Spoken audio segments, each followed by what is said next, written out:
Et un truc qui marche bien avec les formes indéterminées, c'est de factoriser par le terme de plus haut degré. Mais ça, faut pas le faire tout le temps, parce qu'en fait, ça permet une chose principale, c'est de faire apparaître des fractions du type un nombre sur de l'infini.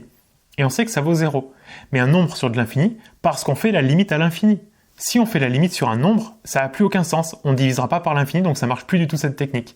Donc quand on est en -2, on va pas factoriser par le terme de plus haut degré, ça servira à rien.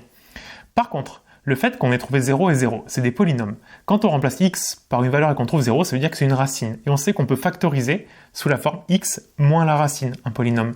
Donc, notre numérateur, 6x carré plus 18x plus 12, on sait qu'on peut l'écrire obligatoirement x moins notre racine, ici on est en -2, donc moins 2, donc plus 2, facteur d'autre chose. On sait qu'on peut l'écrire comme ça.